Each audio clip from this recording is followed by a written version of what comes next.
Alrighty, I think we're about good to get started. What do you guys think? Yes. Yes. Okay. Well, thank you all so much for joining.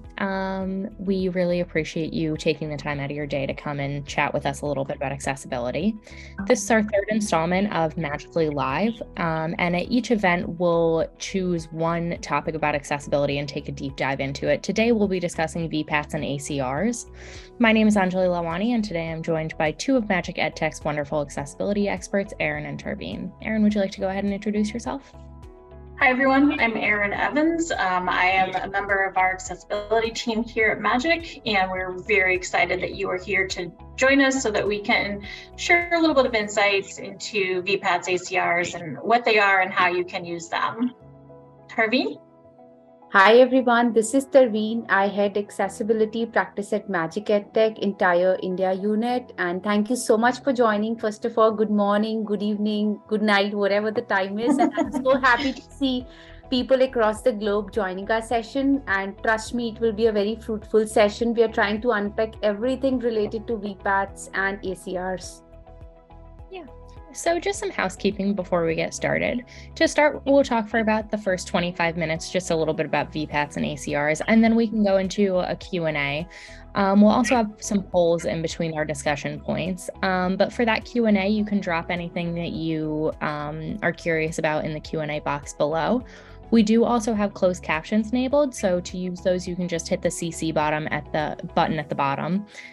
And I think, if there are any questions that we haven't gotten to within the, our chat today, we can email you after, our session is done and everything like that. So before we begin, we're going to bring up a poll on, how everyone's feeling today. So this mood-o-meter poll says, how are you feeling today? And please choose one of the following. I'm feeling awesome. I'm in a party mood. It's a holiday season. Not too bad. Or at least it's not Monday. I'll go for second one. I'm not allowed to poll, but I'll go with second one. I'm somewhere between party mood and at least it's not Monday. All right. Looks like everybody's in a pretty good mood, and I do appreciate those of you who are at least it's not Mondays. Thank you. All righty. Thank you so much for participating in that. All right. So now we'll move on to our agenda slide and just, give you a little rundown of what we'll be doing today. So first we'll be defining VPATs and ACRs. Then we'll be talking about some versions of VPATs. We'll view some sample documents, and then we'll kind of go into the details of what that document means. And then we'll look at a VPAT to an ACR lifecycle and some strategies for using VPATs and ACRs to your advantage. All right, and now we have another poll for you. The first question on this poll are VPATs and ACRs different? The options are yes and no. And the second question is, have you had experience writing a VPAT or an ACR, yes or no? Oh, no option for don't know. We did not have a don't know option. So for the first question, most people said yes, they are different. And for the second question, most people said no, they don't have any experience writing VPATs or ACRs. Alrighty. So we're going to move on to the next slide and talk a little bit about VPATs and ACRs. Erin, can you tell us a little bit about these? Absolutely. So they are acronyms for documents that are used within the accessibility world to explain and show the conformance level of your product. VPATs can be used for software, for hardware, for devices. Primarily, we'll be looking at VPATs from the perspective of a software review, and primarily the reviews that we would provide for the Section 508 and CAG standards here in the US. But as Tarveen will share soon, there are different types of templates. So let's define what VPAT stands for. It stands for a voluntary product accessibility template, which is a fancy term to say it's a report. It's voluntary because it's something you are choosing to do. it's a product because it is explaining the accessibility of a specific product. And a product can be one component, it can be a whole program. As I said, it could be a device. It is whatever you are defining as that product. Accessibility is it's showing the alignment to the guidelines and requirements. And template, it's a document that does have some details already in place. Part of, as you'll hear today, is how that is filled out. The acronym for ACR is for an Accessibility Compliance Report, and a VPAT is a part of an ACR. Sometimes the two are used interchangeably, but the ACR includes wraparound information around that template, if you will. So the ACR includes the name of your company, it includes information on the product, including its name, it includes the report date, it includes the types of evaluation methods were used, what level of standards are being used, the legal disclaimer. It's basically the full report pulled together. Typically, when you come and say, hey, I need a VPAT, yes, you need that template filled out, but you also need the ACR, which is the product information that goes around it. An accessibility conformance report is, like I said, it's that filled out version of a VPAT. We have a question that says, I've heard accessibility compliance report and conformance report are the terms interchangeable. They are, it can be either way. The purpose of the ACR is to show how a document or how a product is accessible, and there are different ratings that are standard, and that's all information that we're going to dive into as we go along. Alrighty, thank you so much for that. So Charveen, can you tell us a little bit about versions of VPATs? Sure. So I think Erin covered and helped people understand that these are the terms that are interchangeable. Yes, we do have 4 different versions of VPAT. As you can see on the screen, they can be downloaded through ITI website. That's the official website where you can go and download the different versions.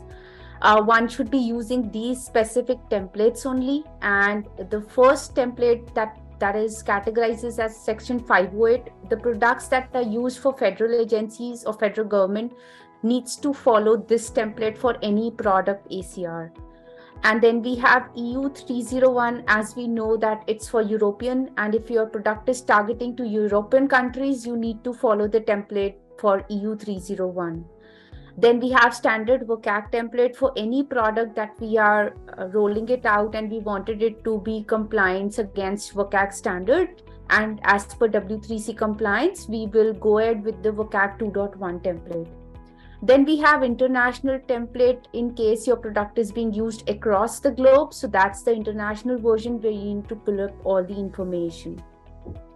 The latest version of templates that were being rolled out was in March 2022, and you can easily get the history of what's being done, what updates had been done to these templates so that you know which template are you using and what and why the updates are being done. In this session, we'll be talking about section 508 and VPAT 2.1 templates because they already have a lot of information in them. If you need any specific information on EU or international, you can just drop us an email. We'll be happy to provide that information. Otherwise, we'll be conducting the second session for these two because these are very detailed one, and in 1 hour we'll be able to cover 508 and 2.1 because we wanted to ensure all the information is being passed on and we understand the goal that we have set up for everyone. So moving on to the next slide, this is the basic information that one needs to pull up in the ACR. So on the left hand side, you will see the plain template that will open up in a Word doc format. You can just go and fill the information. On the right side, we have tried to label the information, what all information needs to go to which all specific section.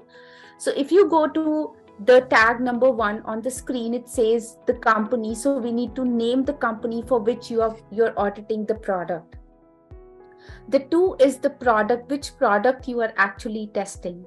Then we have the report date when audit is done and you have started working on the ACR reports is the date that you'll be putting in here. Product description, you need to provide information, high level information on how your product looks like, what feature, what user are you targeting, and what is the end goal if people will be accessing your product. Contact information should be the easily available email address so people can reach out to you easily in case they have any accessibility related issues, and you should be responding back to people in form of a support team kind of for emailer. Then we have scope section labeled as number 6. We detail out, I've just added one-liner information, but we try to elaborate and add all the scope that we have covered while performing this ACR report. 7th is the evaluation method. We will detail out that these screen readers, these people have been utilized while performing the audit. This is the assistive tools and technologies we have used. This is blend of automation and manual strategy. And also we add the information around experts with disabilities that are being audited, that are being onboarded as part of this review. Then we have... One thing, I'm sorry, Charveen. One thing that we had noted on the previous slide, but we don't need to go back, is just that these templates are available through the International Technology Industry Council. There is a link in this slide deck, which will be shared out afterwards. The ITIC does have the trademark on the VPAT. That is an actual template. The ACR, there can always be a little bit of variety in how the product information is reported. What we are showing you is what comes from that template from ITIC, and it is what we here at Magic utilize as we fill out ACRs. Thank you, Erin. And the 8th one is prepared by section, where you label the external auditor or accessibility auditors who you guys have onboarded, and the person who is actually performing the audit and ACRs for you. And then on the left side, if you see, there is a section that calls as applicable standard guideline at the bottom. So you need to fill that table with the information. If you are doing 2.0, which level, so you need to just label yes or no against each of them. And if 2.1, so you'll be filling up the 2.1 table. And at bottom of the ACR, you will have the legal disclaimer section. So guys, ensure that you add the information around, like looking at the product quality at ACR right now, what is the plan that you are aiming to make your product fully compliant by what date. So that's how this is all initial information. This is something that is not related to the audit that you guys have carried out. It will start from the table information that is covered in the next slide. So when you open up the template, you will see the tables are distributed into 3 sections: table 1, table 2, and table 3. Table 1 is only level A, table 2 is AA, and table 3 is AAA. So the criteria section remain as is. No updation needs to be done to the criteria section. That is extreme left section of the table.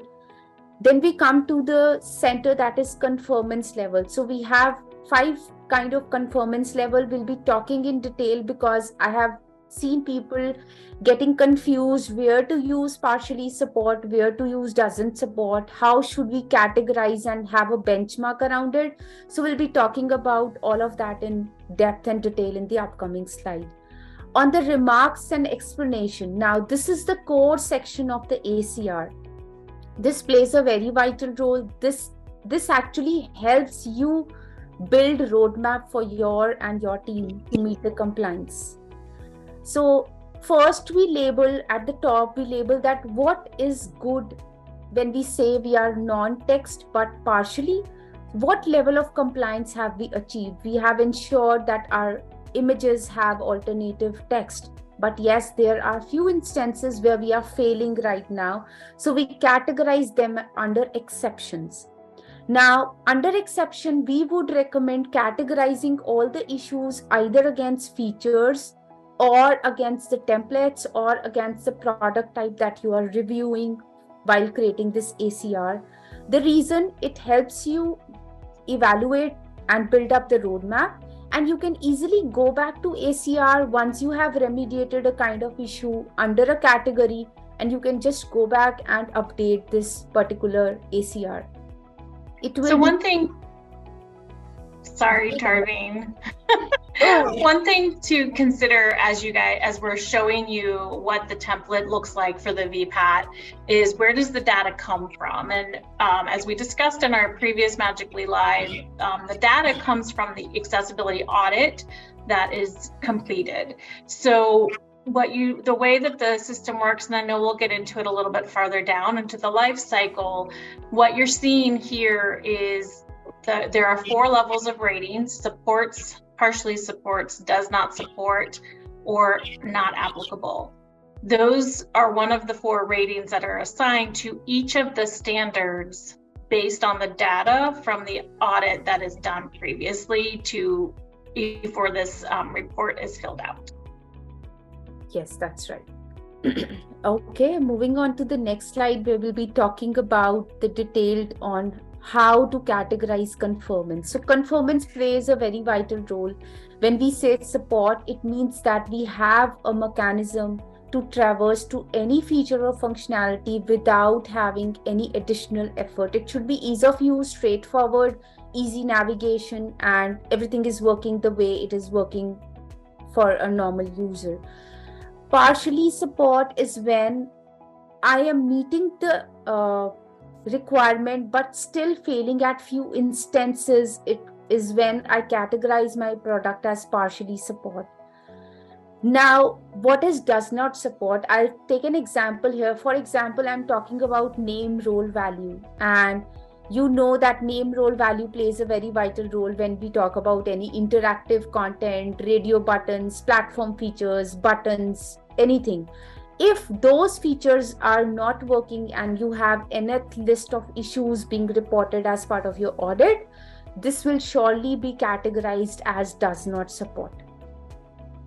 Not applicable is when, for example, in my product, I don't have any video or audio related content. So all the guidelines related to video and audio will be not applicable.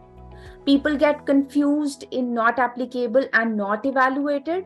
So not evaluated is something that can only be used for AAA guidelines. Otherwise, we are not authorized to label anything as not evaluated, because we need to ensure that every guideline is there to help us meet the compliance. We are moving towards that direction and ensuring the information or the non-compliances are being captured as part of the ACR. Great. Thank you so much for that, Tarveen. All right, I think that it is time for us to go into our next poll question. So who should create an ACR? And your choices here are accessibility auditors, accessibility designers, accessibility engineers, or accessibility testers. And we'll just give everyone a minute to answer here. All right, the majority of you answered accessibility auditors, which is the correct answer. The reason that an auditor is somebody who should fill out the ACR is that they have the expertise to not only understand the testing and how the testing is done and do the testing, but also the SME level expertise around the standards and the explanation. One thing that we want to make sure is clear when we're talking about these reports is that these are customer-facing, client-facing reports. So there is a level of explanation between the technical data and something that is customer-friendly. So as Tarveen was talking a few minutes ago about the name role value, for those of you who aren't in the technical level of accessibility, that is around how the HTML is coded so that a screen reader user can understand how to interact with something. Like if a button is on the screen, a screen reader user would say, this is a button and it says go, or something to that effect. If I'm not that person who understands that, the information in the VPAT in the third column where we have remarks and examples, we supply a little bit of a user-friendly understanding of what the actual technical standard is.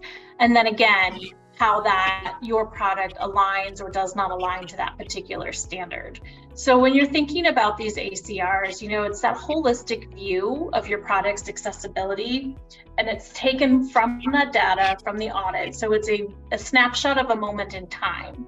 It is a data report. It's not necessarily good or bad. We like to think of it as a report card, right? It's helping you and your customers understand where your conformance is and what work you may or may not have to do to increase the conformance and to be more accessible so you are able to have your product used by more people.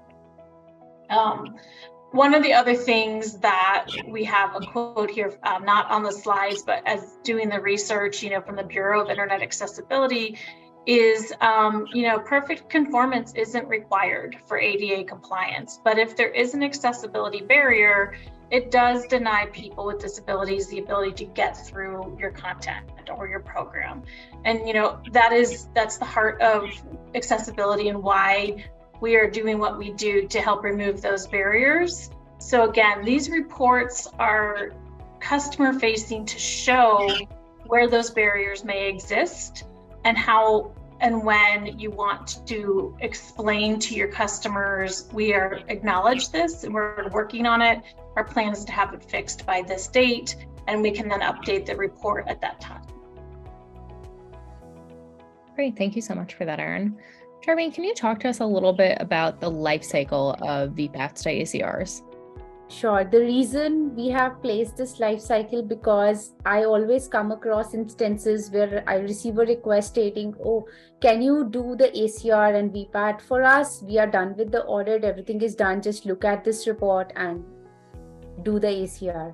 So trust me, that's not the right process because you are the person who is authorizing and giving signature to what the compliance level is. So be assured that you are part of the audit from step 1.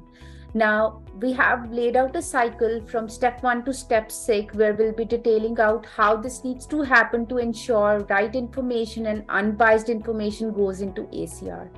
First of all, yes, it is okay to have the internal audit done, but it's always preferable to have an external accessibility auditor involved while doing a product review. So when we say that we have hired an accessibility auditor, what we need to ensure is what we have laid out in this cycle. So step 1 is ensure all the required information for the product workflow, steps, functionalities, and features are being passed on. Auditor is able to finalize what will be the QA strategy, what test environment, how, with what mix needs to be done. For example, we have a templatized product. So we need to ensure that we enable auditor to understand how the templatized process is being managed, how output is being generated. So what should be the core area to be picked up as part of this audit? Now auditor will perform the audit along with his team and experts with disabilities. A detailed audit report will be submitted as part of the output, as Erin already shared, that it is not just an overview or audit. A thorough audit needs to be performed before moving on to the final step. So your audit report from auditor will have rationales and recommendation. Rationale is which kind of disability is impacted. Recommendation is what is the high level fix from the code level standpoint, so that your engineering team is well informed about how this problem statement needs to be catered to ensure we are meeting the compliance. Once all of that is done, we'll go through the multiple rounds of regression and see which maximum level we are trying to achieve as a compliance. We can surely do the ACR before that as well, but it's always recommended to move towards the goal that we are building up for ourselves. So once step 5 is done, everything is closed. We know these are the known issues. These are what we are prioritizing for second phase. We have the categorization in place. We should finalize the template based on product, the 4 templates that we already discussed. We should fill in the information along with the product teams to ensure we have added the right set of information. And then we should categorize issues against each of the guidelines at the conformance level and deliver an unbiased ACR to the product team. Once it is approved and reviewed by the product teams, we are good to convert it into a fully accessible PDF and deliver it in an accessible format for the end user. That's what our end goal should be. So one thing you will notice about this life cycle is it is very similar to the life cycle we shared in the last session on what does the audit process look like. And, as Tarveen mentioned earlier, it is a partnership, right? It is understanding what is your product, what is your use case, what is the scope of the work that needs to be audited.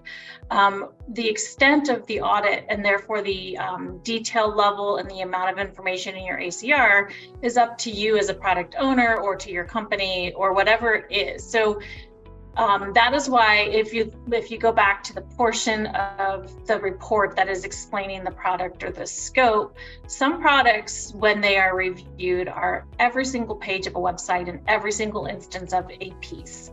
That is totally okay, as is what we sometimes refer to as a POC or a sample audit, a thin slice, where you're looking at each of the elements used throughout your product, but maybe they're only reviewed once or twice because they're a shared component in the way that your content is built.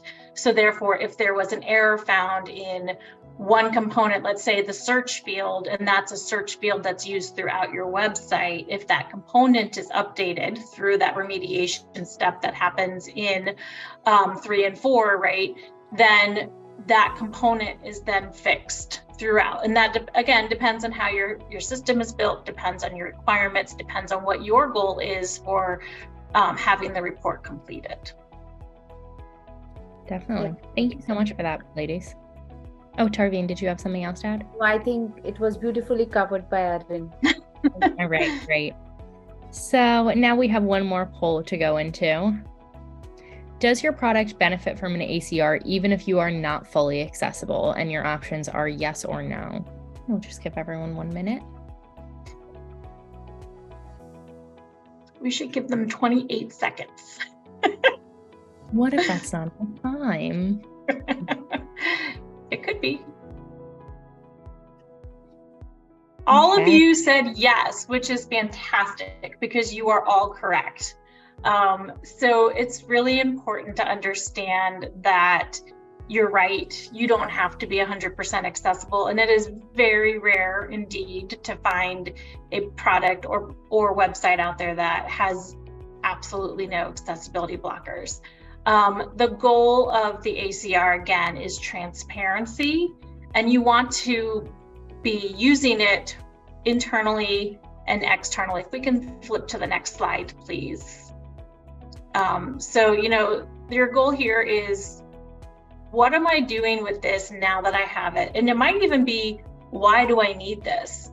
And on the why do you need this, if you're looking for new customers, if you're responding to RFPs, oftentimes you'll see a request to include a VPAT or an ACR or to answer very specific accessibility-based questions. By being proactive and having this report in hand, you are already able to submit that as part of your RFP. You're able to share your information with your customers and your clients, and you already know where you are on your accessibility journey. And that right there is, knowledge is power, right? So you already have this information in hand. When you're thinking about how you can use it, think about how you can use it internally and externally. Externally, we just discussed, it's something you can provide on those RFPs or provide to your customers because you want to give them as much information as you can when they're looking to make a purchasing decision or really want to understand the overview of your product, especially when it comes to accessibility. That's why it's really important to ensure that the language that is used in those ACRs is user-friendly, especially for somebody who may not be super technical. It's also really important to share that same report with your internal teams and your internal stakeholders.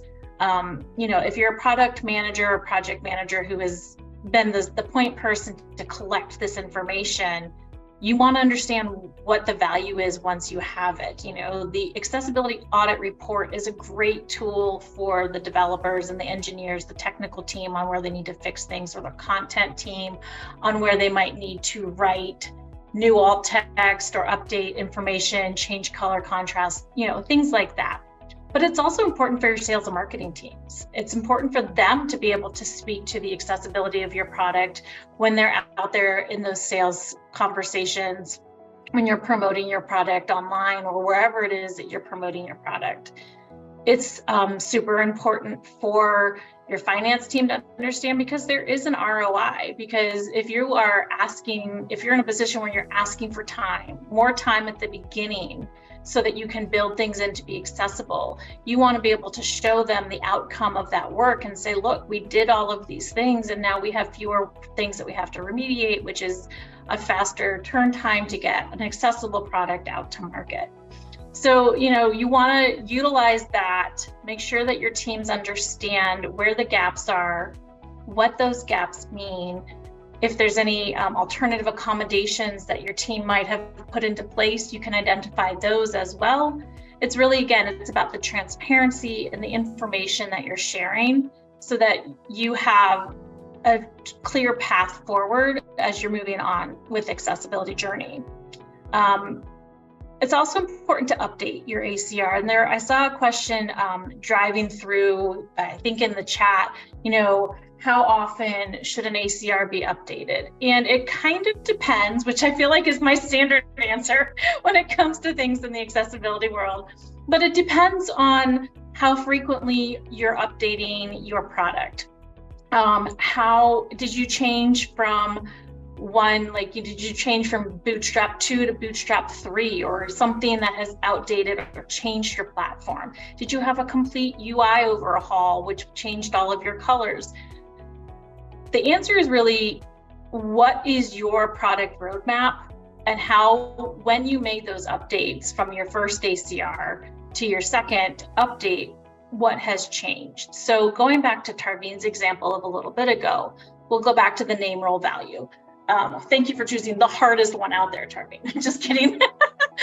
If you had received a report that said that you didn't have programmatic labels on those features, and you know that your engineering team spent 6 months making updates, and you now know that everything has been tested and vetted, and you've had an updated audit to show that those are no longer blockers, then it would be a good idea to update your report, because then you're showing, hey, we have made this progress and here we've moved forward. Likewise, if you've received a report on a product, I'm going to call it a legacy product, right? That you know that you have completed all of the work on that product. It's still a viable piece of information or selling piece that's out there in the marketplace, but you're not going to do any more work on it. It's still important to be able to provide that ACR so that your customers know what the accessibility is. But again, you have that opportunity to be transparent and say, these are known blockers. We know we're not going to continue to redevelop this product because we're building something super cool and new. And when that comes out, we're going to have that ACR in hand. So you have that information. So, again, going back to thinking of it as a report card, it is really an overview of where you're at, whether you're moving forward, whether you're like, this is the end of the road, but still useful. So let's make sure we know what those gaps are.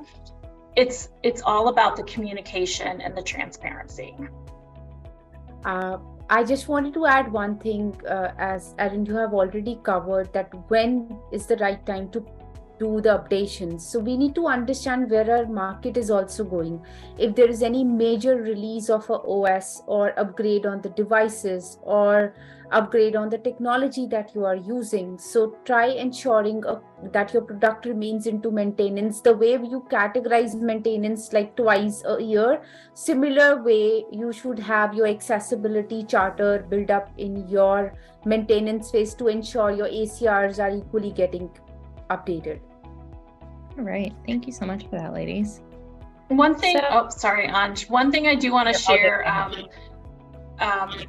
we do know at some point in the near future, the Web Content Accessibility Guidelines will be updating to 2.2. For those of you who follow all of the details, there's no firm date yet. With that, we don't know yet when an updated template would come out, nor in the industry of what are the requirements, how quickly will there be an industry shift around requiring or asking for 2.2 alignment compared to 2.1.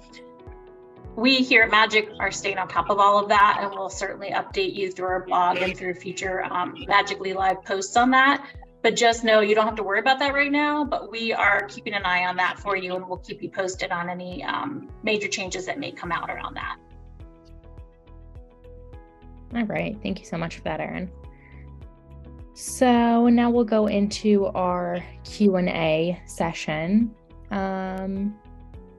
So the first question that we got was from Rob, and he said, how does an HECVAT intersect with these terms? Sure. So the HECVAT is a higher ed specific compliance report. It is something that is used in the higher ed industry, and it is not the same level of detail or level of international use, if you will, as the VPAT. We can follow up with you for more details. The HECVAT, like I said, it's more specifically used in the higher ed industry, and what does that look like for the compliance for those requirements? Great, thank you so much. Another question that we got from, I'm sorry if I botched the pronunciation of this name, Ajuli, is, can you share a list of recommended accessibility auditors? If a publisher was looking to have an ACR created for their program, where should they look?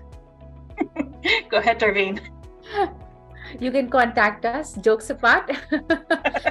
I would recommend understand the targeted company that you're going up to. Ensure you have the accessibility experts, certified experts, so people having good knowledge, know-how around what and how audit needs to be done. They should be the one who should be supporting you in building up the entire life cycle, not you guys investing in your time.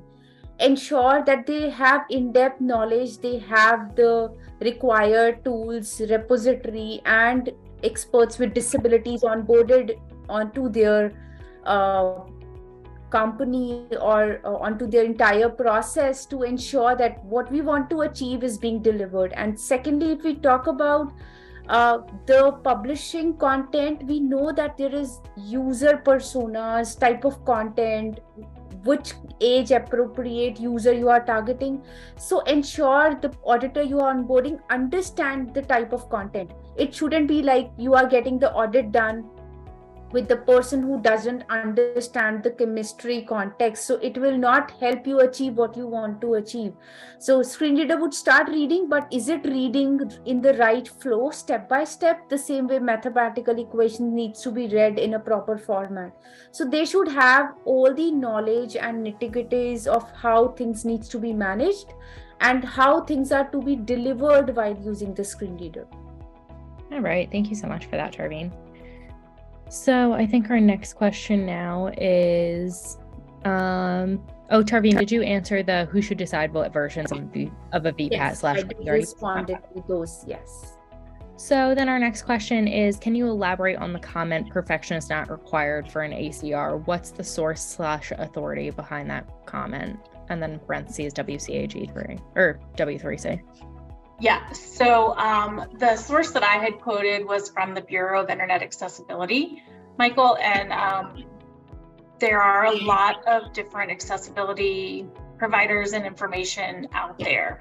As far as W3C specifically goes, perfect website accessibility, it's real, like we said, it's very rare to find that it exists, and you can ask multiple people that question. The framework from Web Content Accessibility Guidelines is what you want to be building towards. There's always exceptions to every rule. Rules are meant to be broken in some senses, right? So I can share offline. I will share the link to the article that I was looking at from that research. I was going to post it in here, but it is very long URL, so we can share it. And I will make sure that it is also in the PDF when we share that out as well. There's also, within the accessibility community, there are a lot of conversations around progress, not perfection, or progress over perfection, and making sure that the goal here is to do our best at all times. That's what we're always striving to do, but to understand that to be 100% compliant for every user in every capacity is a very big challenge to undertake. So don't let that stop you from trying to assess where you are at and reporting that data forward. Great, thank you for that. And Mary asked, when you have updated the product and addressed issues identified in the original ACR, should you update that ACR and note the dates of the updates or create an entirely new report? So as I have already shared, Mary, that we should always categorize the exceptions, because that's where it's easier for us to go back and just do the updations in the ACR instead of doing the entire rework. So, and periodically, yes, we should be aiming to meet the compliance, and you can just go and reported dates section needs to be updated, and the subsequent issues that you have remediated needs to be updated in the tables that I have shared in the screenshot. So that's just, and then do the conversion and it's ready to go out. Right, great. Thank you so much. Does anyone else have any other questions before we wrap up? Thank you all for wonderful feedback, and we are glad that we were able to help and provide the information you guys were looking for. Yeah, and one thing that we want to share as we're wrapping up today, if you do have any additional questions after this session ends, you can always email us at accessibility@magicedtech.com. We can also follow up with you individually if you have any specific questions. We want to invite you. Oh, go ahead, Parveen. Go ahead, and we have one more question before we end. Oh, sure. Yeah. I was just going to say we want to invite you to our next session, which is planned for January 18th. I don't remember what day of the week that is, but it will also be at 11 a.m. We are planning to talk about PDFs and how to make sure that those are accessible, why all of the fun things around PDFs. But beyond that, we are starting to plan out sessions for 2023, and we would love to hear from you on topics that you would like us to cover. So again, if you have ideas now, feel free to pop them in the chat, or if you'd like to reach out to us, please do at accessibility@magicedtech.com. Great. So Anjali, we have a question from Michael. He's asking that sometimes the product has multiple components, web, electronic dots, software, authoring tools, and mobile apps. In the ACR, I have seen the separate ones and the combined ones. So I would like to answer that, Michael.